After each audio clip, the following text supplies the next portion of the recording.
शेरू की बहादुरी। एक छोटे हरे भरे गांव में, जो चारों तरफ से ऊंचे ऊंचे पहाड़ों और घने जंगलों से घिरा था, वहां एक शेरू नाम का कुत्ता रहता था। शेरू को गांव के हर व्यक्ति से लगाव था। शेरू गांव के बच्चों के साथ तो खेलता ही था, पर गांव के बुजुर्ग भी उससे बहुत प्यार करते थे और वह उनकी सुरक्षा के लिए हर वक्त सतर्क रहता। दिन हो या रात, शेरू की आंखें और कान हमेशा चौकन्ने रहते। कभी वो गांव के चबूतरे पर बैठकर पहरा देता, तो कभी किसी के घर के बाहर बैठकर। वह हर समय अपने गांव को किसी भी खतरे से बचाने के लिए तैयार रहता। एक बार की बात है, ये ठंडी और अंधेरी रात थी। आसमान में बादल छाए हुए थे और भारी बारिश के साथ बिजली भी कड़क रही थी। गांव के लोग अपने घरों में आराम से सो रहे थे। तभी शेरू ने कुछ अजीब सी आवाज सुनी। आवाज भंडार घर की तरफ से आ रही थी। भंडार घर गांव का सबसे महत्वपूर्ण स्थान था। वहीं गांव के लोग अपनी फसल और अनाज सुरक्षित रखते थे। शेरू ने तुरंत अपनी जगह से उठकर आवाज की दिशा में देखा। उसके कान खड़े हो गए और उसकी आंखों में सतर्कता आ गई। शेरू तुरंत भंडार घर की तरफ भागा।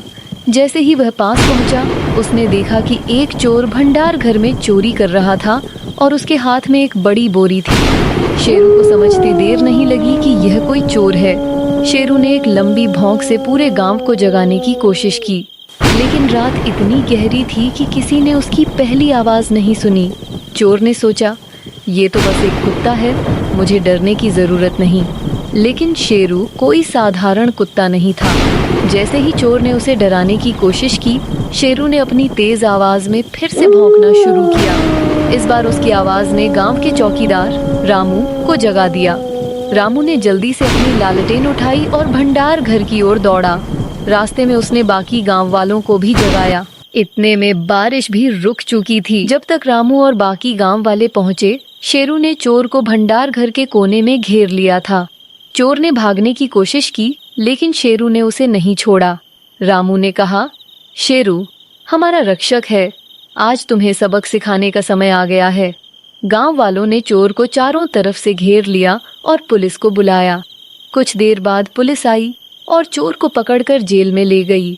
अगली सुबह पूरे गांव में शेरू की बहादुरी की चर्चा हो रही थी। बच्चे उसकी पीठ थपथपा रहे थे और बुजुर्ग उसकी तारीफ कर रहे थे। सरपंच ने घोषणा की, शेरू ने हमारे गांव की फसल और हमारी मेहनत को बचाया है, हम उसके लिए कुछ खास करेंगे। गांव वालों ने एक पेड़ के नीचे एक सुंदर चबूतरा बनाया और उसका नाम शेरू की चौपाल रखा। वहां शेरू के सम्मान में हर साल एक छोटा मेला भी आयोजित होने लगा। शेरू सिर्फ एक कुत्ता नहीं था, वह गांव का नायक था, जिसने अपनी वफादारी और बहादुरी से सभी का दिल जीत लिया।